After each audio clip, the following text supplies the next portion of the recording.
Welcome back. We're working on the part 2 of our series, Evinrude Goes Tits Up, talking about mass amount of problems with our 300 horsepower Evinrude G2s. Last we left episode 1, we had finally arrived down on the island of Exuma, and the locals were there to greet us. And so I'm picking up part 2 basically at that place.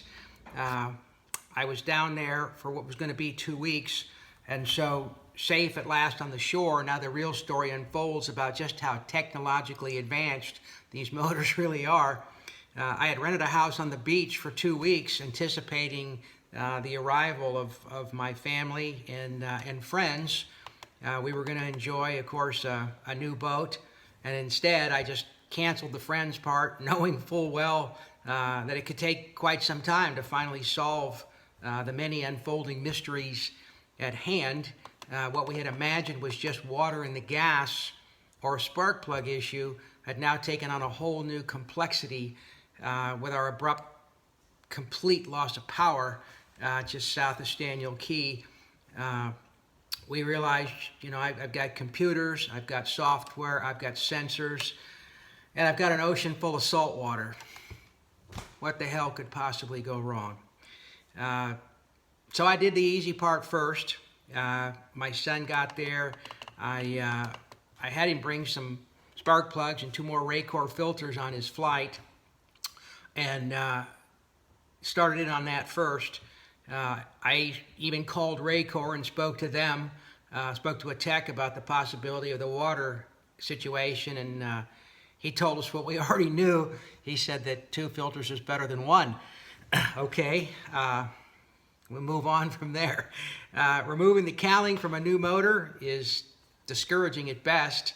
In this case, it was heartbreaking. This motor could have killed us on the open ocean, and I wasn't in the mood to deal with cheap plastic. Yes, after stripping away the covers, it was clear why the motors are light. It took me about 30 minutes to find out what I thought, was the problem. I started pulling the plugs. The number 3 cylinder spark plug was nothing but black soot. Clearly, it hadn't fired since the south part of Cat Key. Okay, easy fix, right? I installed 6 new spark plugs, recowled the motor, and launched the boat. Good enough? I got it. Except that I didn't have it. It ran about 90 minutes, and my son began to notice at first that we were getting all these computer codes, and then it dropped a cylinder. There were 5 to 6 different messages, and it was clear to me that the issues at hand were technological and not mechanical. And so pretty much I just told him, look, that's the end. Let's just put the boat on the trailer, rent a boat, call Nassau and schedule a visit in September, October, whenever they can get to it, because I didn't have the capability to mess with the technologically advanced motors. Captain Sugar was nice enough to run the boat 150 miles from Exuma up to Nassau on 11 cylinders. We all figured that, again, we're out of the open ocean, and I didn't even bother to fly down there and go with him. He just took off and went, and so off he went. By the time the boat returned back to Exuma, I had spent another $2,500, labor, gas, boat storage, hotel, car rental. The results of the trip, the factory mechanic changed the number 3 spark plug. And as per the last try, the boat ran about 90 minutes, which means to about Compass Key, the motor was again running on 5 cylinders. Returned to Exuma, put the boat on the trailer. I made several calls to the management in Nassau. We discussed several issues with these motors we were having, and while he commiserated with me, he acknowledged that I'd have to bring the boat back again, this time to let the factory technicians begin diagnostic work to determine the cause, because they didn't have a clue. Another $2,500 spent on a motor with a 10-year warranty. anyway, so the boat went back to Nassau in November. The factory decided to replace something called a CAN bus, which is some part of the communication system where this motor talks to itself. They were claiming that that had to do with a lot of our code issues, and that had probably caused the, probably, emphasis on probably, had probably caused the total loss of power. Claiming that the computer code issues and full loss of power were simply a computer issue. Gee, really? Why was I not surprised that they would tell us that? They decided that the number 3 plug wire was bad, and they instructed the mechanic at the shop to make a butt splice. A butt splice on a boat that's designed to be 150 miles offshore. This act alone has convinced me that Evinrude is going to get somebody killed with their multi-flawed motors. Didn't matter anyway. The motor ran proper for about 2 hours, you know, about halfway back to Exuma, and $2,500 more down the Evinrude toilet. At this point, I had owned the motors about 6 months. Again, you know, over 10 grand trying to fix them.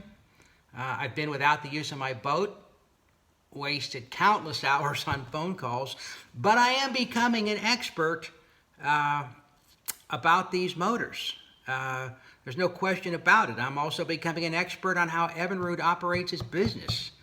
I couldn't have been happier with, you know, these shops. You got to separate the shop from the factory, because the shop guys are doing everything they can with what they have to work with. You know, it'd be like me trying to fix my my phone. You know, you know, I'm filming, of course, with a smartphone. This is a flip phone. I have a smartphone and I have a flip phone. Why? Because it's technology, and sometimes it works. If something goes wrong with the smartphone, I can't fix it. I can take it to a shop locally. Maybe they can fix it, but probably they can't. They got to send it off to the factory.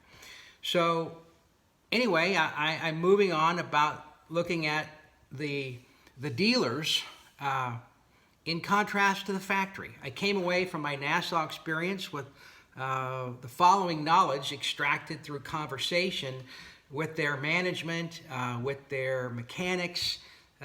They were very frank with me, no pun intended. I felt like they were honest in speaking about the limits of their abilities. And they were also honest in saying, look, the factory won't let us do X.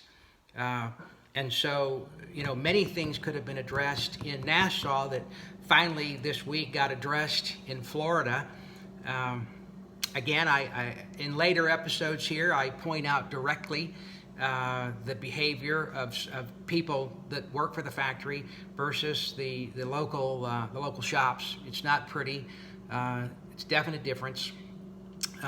So the management in Nassau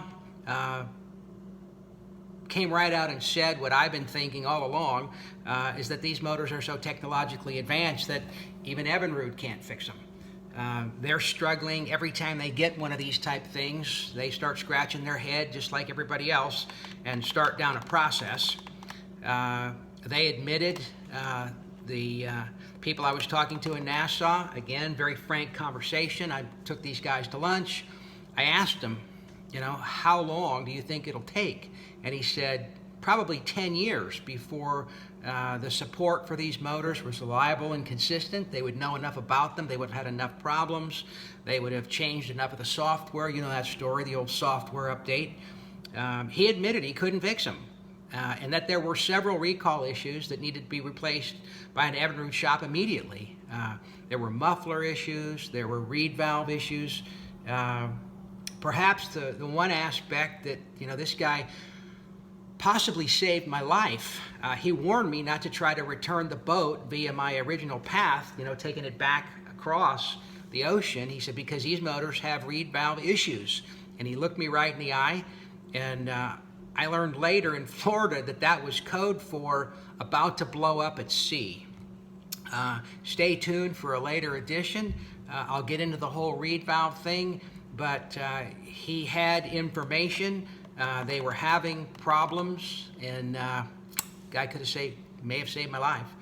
I thanked him for his effort, for his honesty, and his time.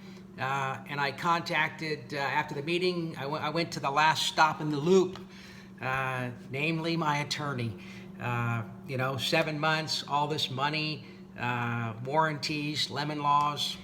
Within minutes, my counselor had unpacked the Florida lemon law and was certain this motor was a textbook case. He did, however, want a second opinion from an American Floridian shop, certified shop, and so I set out to find the best there is. I think I found it.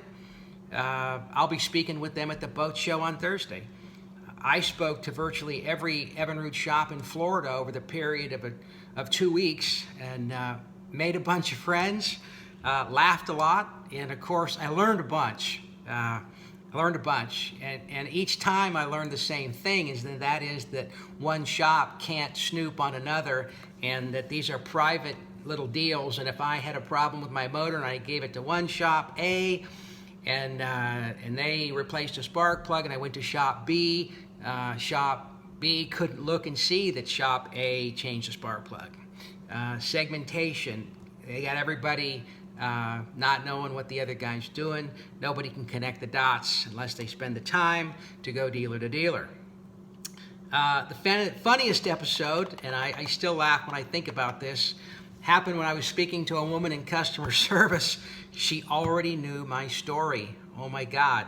Turns out she does business with the only outboard shop on the island of Exuma, and he was explaining to her about the poor bastard with the Evinrude motors, specifically me. She felt so bad for me that she instantly opened up, said, "Frank, these motors come back to our shop multiple times for the same issues." "No kidding," I said.